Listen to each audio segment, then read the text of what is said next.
ও যদি তরিতে বাসনা থাকে ধরো রে মন আমার ভব পাগলার সঙ্গ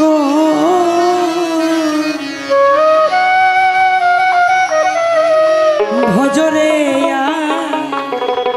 নন্দের গৌরাঙ্গ ধরে মন ওই নবা পাগলার সঙ্গ ভজরে নন্দের গৌরাঙ্গ।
রসে ঘুরছে নদী আবার একই রসে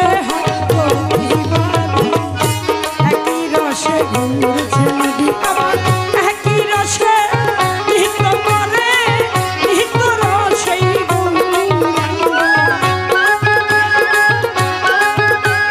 ভালো ভালো একই রসে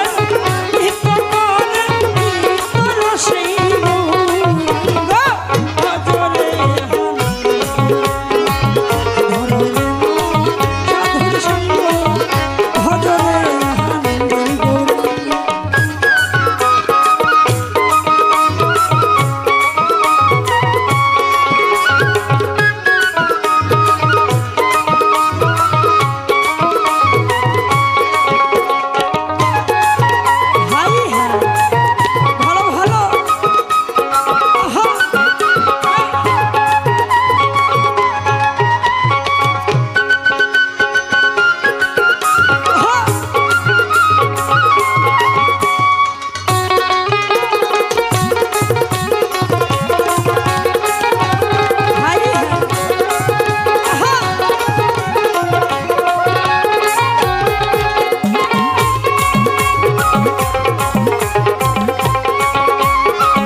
সাধুর সঙ্গ গুণেই নাকি রং ধরিবে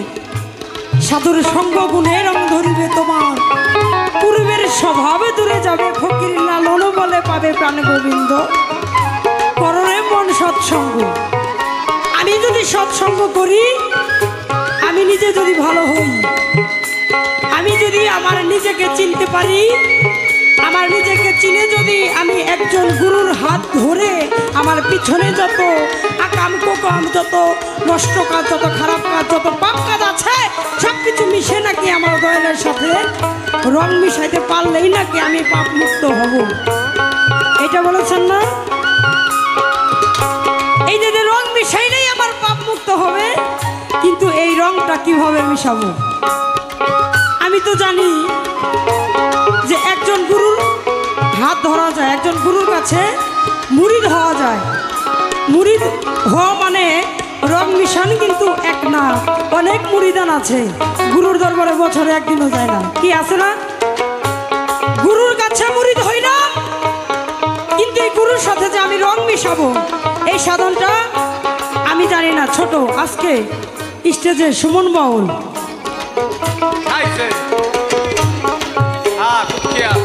অনেক দূর থেকে কিন্তু নিয়ে আসছি কুষ্টিয়া থেকে অনেক দূর না সাইজির আকরাবাড়ি কুষ্টিয়া সেখান থেকে আর এই কথাটা সাইজি গানের মধ্যে বলেছেন আর সেখান থেকে ওনাকে আনা হয়েছে ওনার কাছে আমরা জানবো আর আজকে যদি উনি বলতে না পারে তো সবাই আমার সাথে আছেন কারণ অবশ্যই ভাই আপনি মানিকগঞ্জে আসছেন এই মানিকগঞ্জের মানুষ গান খায় গান গিলে শ্রবণ করে আপনি বলবেন এই যে বলছেন সাধুর সঙ্গ গুণেই নাকি রং ধরিবে সঙ্গ গুণে রং ধরিবে মানলাম কিন্তু এই সাধুর এই গুরুর রঙের সাথে রং মিশানোর উপায়টা কি আপনি একটু বলবেন সুমন বাউলের কাছে আমার প্রশ্ন রইল এই সাধুর রঙের সাথে কিভাবে রং মিশাতে হবে এইটুকু আপনি বলবেন সাধু